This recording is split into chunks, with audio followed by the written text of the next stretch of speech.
So because you are in the hospital, you're working with people right after they give birth. I mean, even in the NICU, you're seeing families there and babies there. And so you and you've worked in many different hospitals. You have an understanding that different hospitals people have different experiences in different hospitals. So even if you're in the same region of the country, even if you're in the same city, right, things might be really different in one hospital over another. Would you say that's true in your experience, and how much? Yeah. I mean, I obviously can't speak for every hospital. I am currently only working in hospitals in Central Texas, but even just like you said, even hospital to hospital, even within the same system, it can be a bit different. From what I understand, there are hospitals in the nation that don't have any lactation support at all as far as lactation consultants. They may have some nurses that are trained a little bit to help with breastfeeding. And there's different levels of lactation consultants or lactation specialists, or, so in the hospitals that I work in, it's a requirement to be an internationally board certified lactation consultant, or IBCLC. That's like the highest level, the most training. And I feel really lucky that I work in a system that is like that. Just mostly because we have more experience. And all of my time doing this, I've learned so much about helping a mom and a baby latch, but that's almost the least of it. It's like that just comes with experience, right? But now I feel like so much more is listening and counseling and helping moms, meeting them halfway, and what's going to be success for them. And that looks different for every single person. Now, if you are in a situation where you want to breastfeed and you need help in the hospital, it varies. In the system that I work in, for the most part, our goal is, and I assume this is everywhere, I hope it's everywhere, my goal is to see every single mom every single day. But sometimes that's tricky. I might have 8 moms on this day, and I can go in there and I have more time to spend with them. It's glorious. But the next day I might have 20 or more moms on my list. Anybody that works in the hospital, I know we're always trying to be as efficient as we can, but sometimes there's just moms that I cannot see. And so most of my colleagues and I, part of my training actually is, how do you prioritize? And so my first priority is anybody that needs help. So if I come in to work that day, I go to the nurses, I get report from them. I also work in a system, unfortunately, and this is probably the norm everywhere, I don't know any system that has 24-hour lactation. And that's a super bummer. I would love to get report from my own staff, from my own colleagues. Instead, though, probably there's, at least where I work, there's not lactation at night, which is unfortunate. I think that's when moms really probably are their most vulnerable and need the most help. But I come in the morning, I get report from the nurses. If I see that my assignment is very long, I often will say to the nurse, like, can you prioritize these for me? I don't know. Maybe I wasn't here yesterday and I don't know these moms at all. Can you tell me, like, who should I see first? So that kind of helps me get a little bit of perspective of who I need to see first. If a mom is asking for help as soon as I walk in the door, that's probably who I'm going to see first. So advice, if you're a mom in the hospital and you really want help or need help, even if you may not be having any problems, but you feel like you really need to see a lactation consultant, tell your nurse, tell whomever. And like I said, for me, that's probably going to be my higher priority, someone who's really asking for it. When I counsel, I like to make sure that I give them homework. I give them this is the plan. This is maybe even the plan for the next feed, or this is the plan for the day. So that if I don't have time to get in there, ideally, I don't want to be going in there for every feed because I'm not going home with these moms, right? And so I want them to take ownership of this, because again, ultimately it is them and their families. I also love to give dads and grandmas a job, or partners. I want to make sure that this mom is not alone. She needs support, and she's going to need it from everybody around her. So I try to do that. And then, my next priority is going to be, it just depends. Like if a mom, maybe she doesn't need to see me right away, but she's starting to feel sore, or maybe it's her first baby. Like I really try to get in there with these moms with their first baby.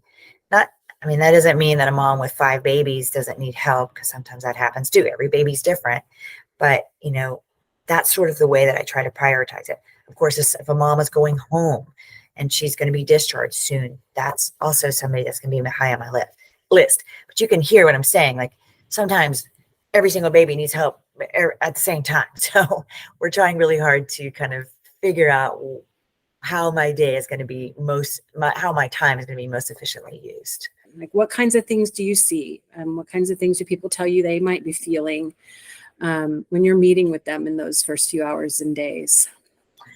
Yeah. I remember that as well. It's pretty crazy time. I think it's super important. I tell moms this all the time. I think it's super important to prepare and take your breastfeeding class. But ultimately, when it's the moment, kind of all that stuff goes away. It's hard to be like, oh, I remember she said to put my hand here and do this and blah, blah, blah. But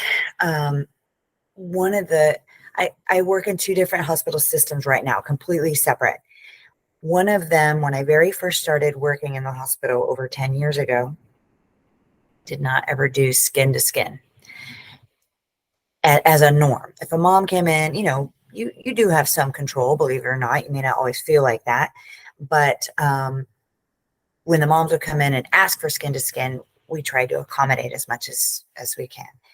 And skin to skin just means basically the baby's born. If everybody's stable, they dry off the baby, put the baby right directly on mom. And as long as mom is stable and baby's stable, and then put blankets on top, dry, warm blankets on top. This is phenomenal. And I think if you are ask for this in the hospital that I work right now, we didn't do it before, but we kept pushing for it. It is now our policy for all the babies to do skin to skin, because it's about stability. It's about regulation. It helps regulate temperature. It helps regulate breathing. It helps regulate blood sugar, even if they haven't eaten yet. And then it puts them right in the neat position, perfect position to actually feed. And babies, for the most part, are not coming out starving. Now, they act like it, but I think they're more just frantic. Their entire universe has changed. Their entire environment has changed. They were living in goo. I like to say they were living in a nice hot tub, being hugged and rocked constantly. And then they come out to this like harsh world of cold air and space and dryness, and light and sound and all this crazy stuff. Putting them there helps them regulate. It's super important. And again, it puts them in the right spot to feed. Like I said, they're not that hungry. They've been eating pretty much their entire lives on the inside, but the areola, the darkened part of the nipple or the breast, smells like the amniotic fluid where they used to live. Wow. And so babies will go there because it's familiar. And usually it's that first latch. They can do it almost by themselves. Babies have a lot more strength than we think they do. And they can go over there and almost self-attach. Now, not always. Some births are pretty intense. There's a lot of medication going on in some situations, or maybe a very long birth, maybe a very difficult birth. Maybe there was some intervention like a vacuum or forceps or something like that. A lot of times babies come out quite stunned. But really, I mean, research shows putting them right on mom, it's a great time for mom's hormones to start, really shift from making the baby to making more milk. It helps everybody calm. It helps everybody just take it down a notch because it is intense. It's probably the most important thing you can do. Um, just for then it's just the process for what comes next, just having the baby, just like you said. Now you're a parent. You're a parent when you get pregnant, sure, but now it's real. And there it is. And I think that doing that really just takes everything down a notch. Some people call it the golden hour. I don't love that term because I think hour puts a limit on it. Really, and that's in a lot of policies. They call it the golden hour.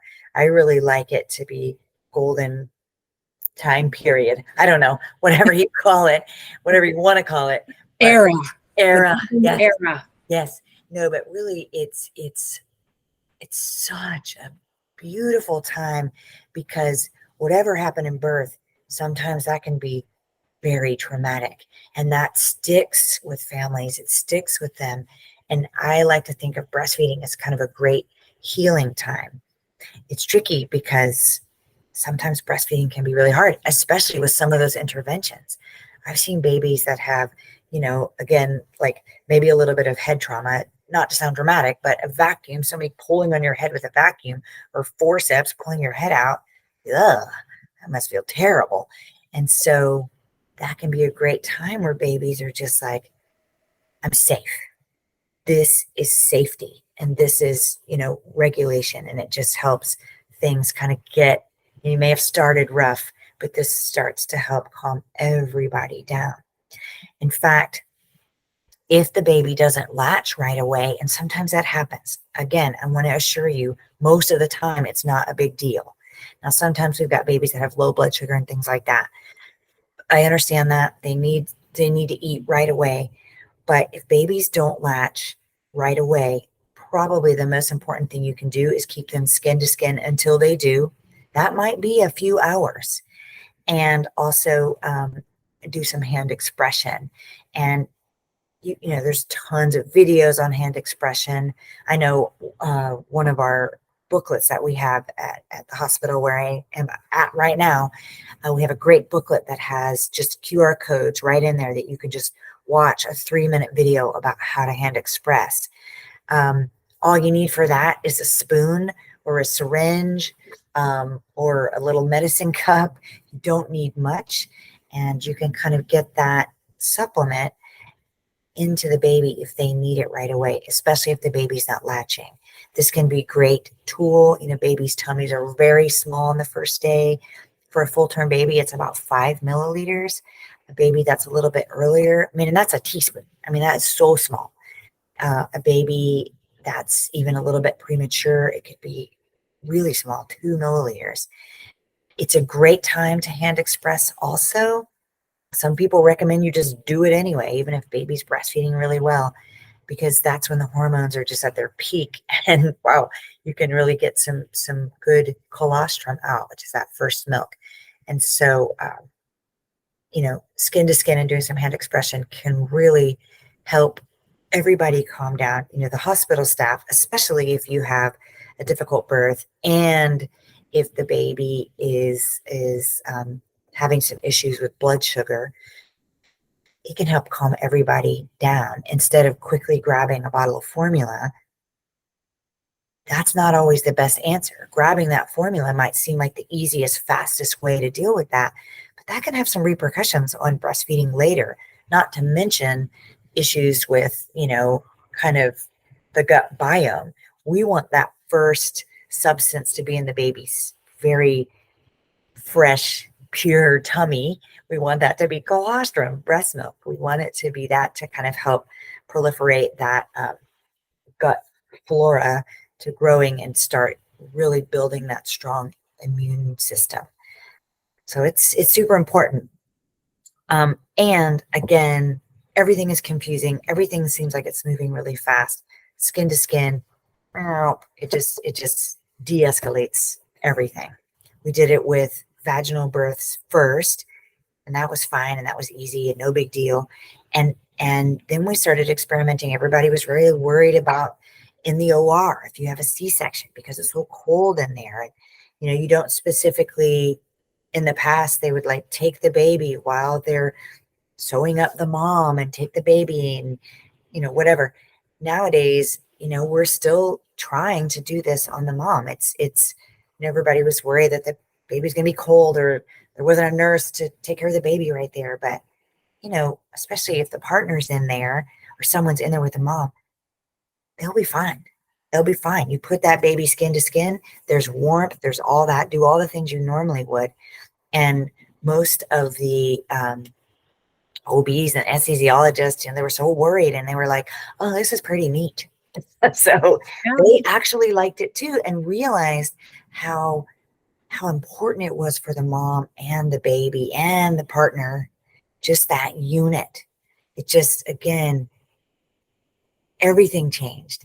And it's just such a cool thing. And if the mom is unstable and really cannot do that, hey, let's get the partner doing it. Let's do that on someone, the caregiver. And it's just been phenomenal seeing the change in all of it, but particularly in just helping with breastfeeding. It's phenomenal. Yeah. So the skin to skin in all situations, we talked a little bit before, and you mentioned that, of course, skin to skin is important to help initiate breastfeeding and help that go well, but it's for everybody. So even if your intention is not to breastfeed, then do it too, because it has all that, emotional regulation, the hormonal regulation, helping the baby with their blood sugar. I mean, just all kinds of stuff, the breathing and so, you're a lactation consultant and our company, and it's in the name, right? Breastfeeding success. And so, of course, everybody who works with us knows something about breastfeeding. Many of you know a lot about breastfeeding, and that's your goal, right? That's your job, to help people breastfeed. Mm-hmm. It's in the name. But you also have another goal. We all also have another goal, which is to help families be successful in whatever they're doing. We want families to feel good about their role as parents. We want them to feel confident in whatever choices that they need to make. And so, of course, if you're asking for help with breastfeeding, that's number one. We're going to do that. But then also, we want everybody to have skin to skin. We want families to have a great birth experience. We want them to feel good when they leave our care, regardless of what they're choosing. And so that's something that comes up a lot because not everybody does choose to breastfeed. Not everybody can breastfeed. I mean, that's pretty rare, right? There's usually something that can be done when someone really wants to breastfeed, even if it's hard. And so sometimes people feel like if they can't breastfeed or if they don't choose to breastfeed, that they'll be judged. And I mean, they might even get mixed messages in the hospital, right? They might have you there saying, yeah, we can help you do this. Just do some skin to skin. It'll probably work later. Let's come back to this later. And they might have a nurse overnight saying, you should probably feed your baby some formula instead, or you should try something different. Sometimes that happens, right? And so what would be your advice for some of that, for, these feelings of, I might not be doing this right. Is someone judging me? And then just this idea of getting mixed signals from different providers. Yeah. I think that's the hardest part about this job, is because not everybody, first of all, not everybody, meaning healthcare providers, not everybody's on the same page. Like I was saying before, a lot of nurses and pediatricians and doctors in general don't get much training in breastfeeding, if any. And everybody, breastfeeding or infant feeding, whatever you decide to do, there's so many factors involved in making that decision. You've got cultural factors, you've got societal norms, and just experiences. I've had providers that maybe had a terrible experience with breastfeeding, and I often will see them kind of bringing in a little bit of baggage there. And then on the flip side of that, I had a great experience with breastfeeding. So I'm just like, yeah, everybody should breastfeed because it's no big deal. I mean, obviously I'm not, I know much better now, but you're right. It's really hard because you've got everybody with all of their things coming in and saying this or that. Approaching breastfeeding sort of from a medical view, or I should say feeding. Fed is best. People talk about that all the time. Yeah, of course. But we need I feel like that as a lactation consultant, I have to keep really on top of all the research. And there's a lot that comes out all the time about what's the latest info on breast milk and breastfeeding and how can we help moms more. But it's also super important. And I mentioned this earlier about one of the things that I've learned over the years is listening, being a better listener, and kind of meeting the families halfway. Something we don't talk about much is, what if someone was sexually abused, for example, and the idea of breastfeeding is just, it's really hard to wrap their head around or something like that. I mean, that's very horrible, but it happens. And so maybe the reason that they really don't want to breastfeed is something like that. That's way out of my scope of counseling. And a lot of times families don't want to share that information. I try to see everyone, like I said before, and I'm not just talking about breastfeeders. So I try to see bottle feeders too, because there's a lot there's a lot I don't know. And if I can go in there, I try to go into every single room, approaching every single family with love and compassion, because I don't know a lot of the story. And maybe I'll never know. But if I can go in there and talk to them about the best way to bottle feed, I have to do that. Sometimes I have moms that can't breastfeed right in the beginning because their babies are, too sick or too premature or whatever the case may be. I do have to talk to them about how to pace bottle feed and how to do that safely. And most lactation consultants should know about how to do that. I also know about how to prepare formula and need to be able to share that with them. They may decide not to breastfeed, and their milk might massively increase in volume, whether they want it to or not. I need to talk about milk suppression or just how to handle, engorgement. And I mean, there's a lot of things that I try to do to talk to them. And again, the way that I like to approach it, and I really hope that other lactation consultants do this too. It's what I do a lot in my training is talk to moms about, talk to our staff about gaining trust. It's probably the most important thing that I do. And it took me, some time to figure that out in my practice, and just learning about like coming in, not saying, so, I hear you're not breastfeeding. What's up with that? So I usually don't ever say that. But coming in and talking to them and talking about their other baby or what was their birth like or anything, just really figuring out that way to gain their trust. Because once they trust you, they might be more willing to share. They might be feeling less judged because I'm respecting her as a human being and respecting her choices, even though they may not be with all of the knowledge that she needs to know, and trying to figure out how can I get her? Because I think a lot of times moms choose not to breastfeed, or they feel like they have to do both breast and bottle. There's usually a reason for that, and they may not have all of the information. I have a mom who all the time, I have moms that have, 4 babies or whatever, and they truly think that they're a person that cannot make milk because they always had to do a bottle in the hospital. And, I wasn't there for those other 3 babies, or maybe I was, but I've been doing this a while, but you know, I don't know what happened. Maybe it was mismanaged in the beginning. Maybe if she had waited and gotten better help with latch and things like that, maybe we wouldn't be having this problem. Maybe we would. I don't know. So I think, just really trying to gain their trust and dig deeper and kind of figure out how to help her. I think there's a lot of moms that really do want to exclusive breastfeed, but they're so afraid. In fact, I've said this over and over. I feel like the biggest barrier to breastfeeding is fear, and fear of harming their baby or fear of failing. I think those are the two main things. I even had a mom outright tell me she was afraid to fail, so she didn't even want to start. First baby. And that, it broke my heart.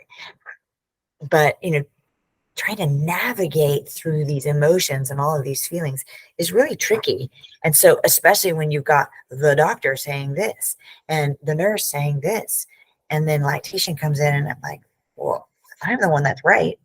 Not really, but still, also, even within the setting of working with all these other people, how am I going to go? We're part of the infant feeding team. So how am I going to go out there and talk to the pediatrician and the nurse and say, hey team, this is what I see, and this is what I know, and this is how I feel. Can we try to do this differently, or can we be on the same page and saying the same thing? Because I think that is any feedback that we get from moms that have their babies in our hospital.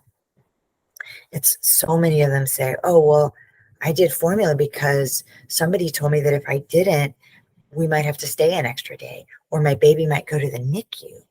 We cannot be saying this kind of thing. This is because that's not the way you help a breastfeeding mom. There are other options. Sometimes we need formula. I totally will say that. But there's so many things we can do before we just jump to that. So there's so much pressure on families, on moms, on parents when they're just wanting to do the best for their babies. Like, I want to make sure my baby isn't starving or isn't gonna, something terrible is not gonna happen. We're gonna have to spend another day in the hospital, whatever the question is.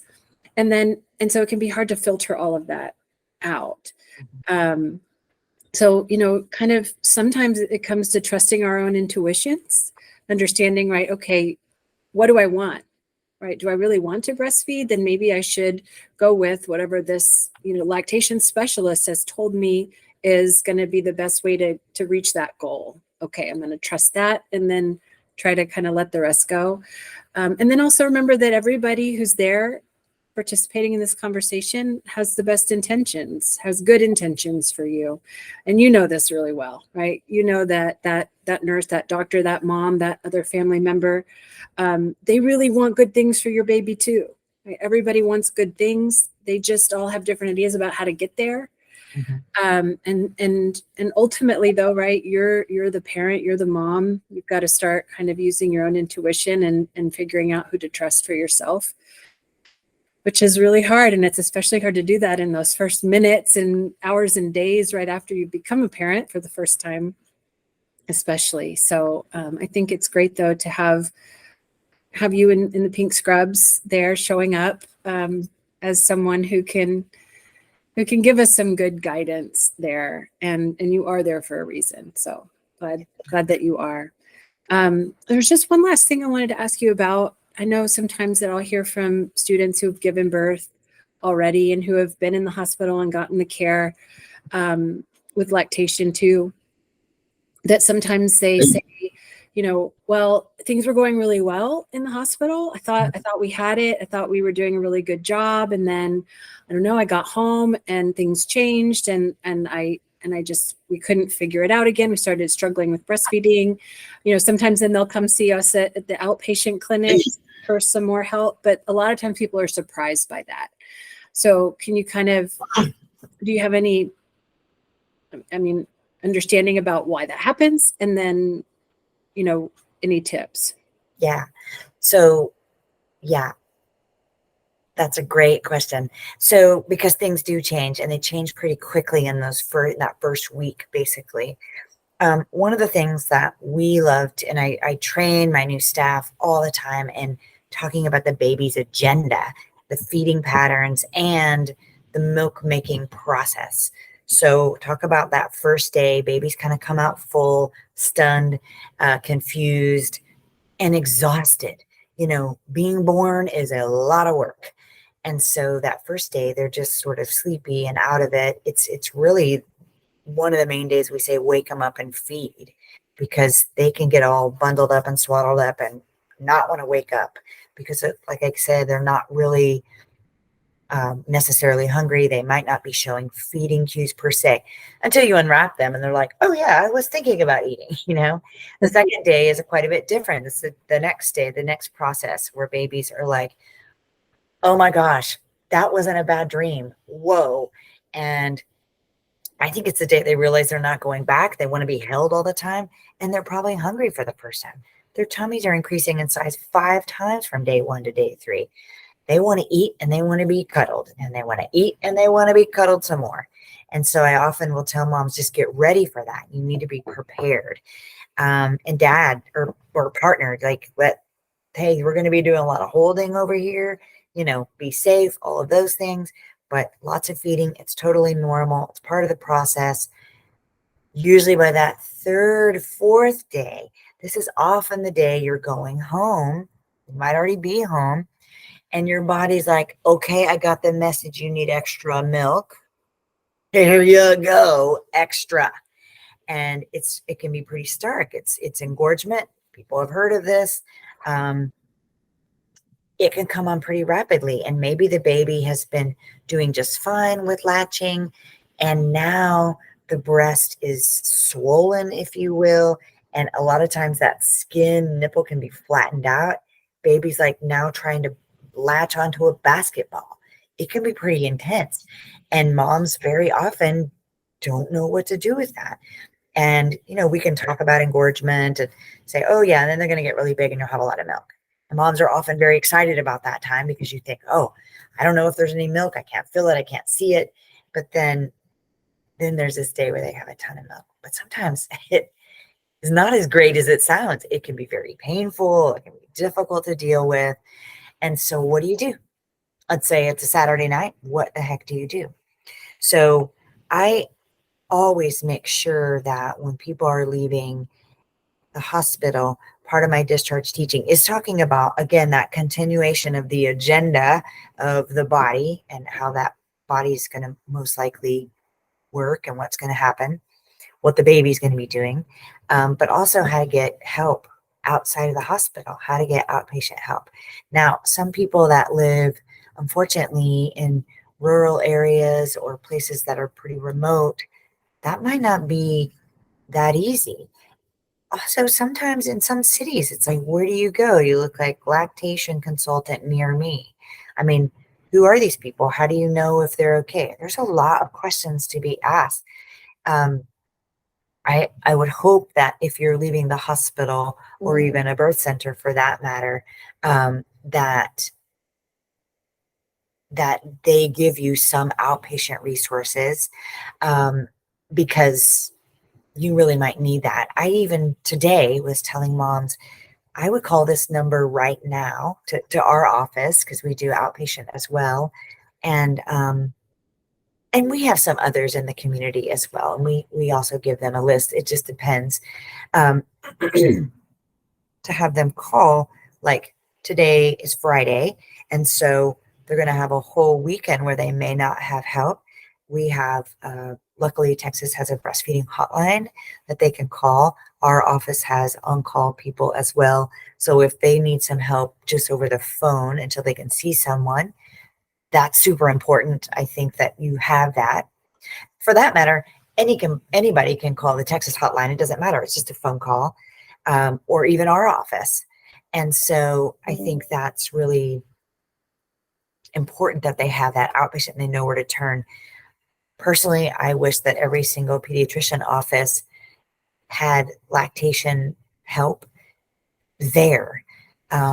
but that's tricky. I mean, there's a few, a pediatrician office that do have help like that, but not that many. And so, we happen to have some great outpatient clinics.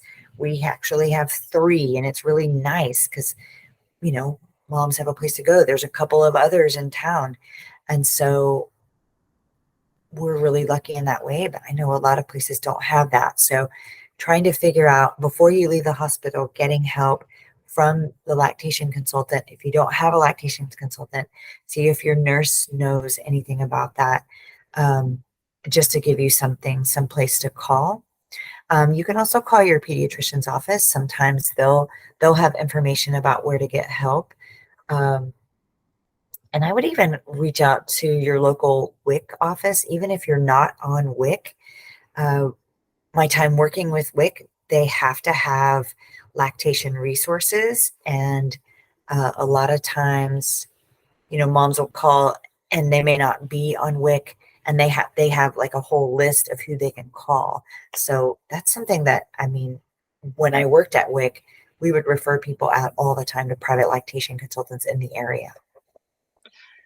Oh, great advice. Yeah. Yeah. I mean, I definitely needed outpatient help with my first baby. And so it was really good to know who was around and get that referral when I left, so that I knew exactly where to go. Okay. I think that's everything, Gail. Yeah, great. That's super Thanks fun. so much. Really good talking to you.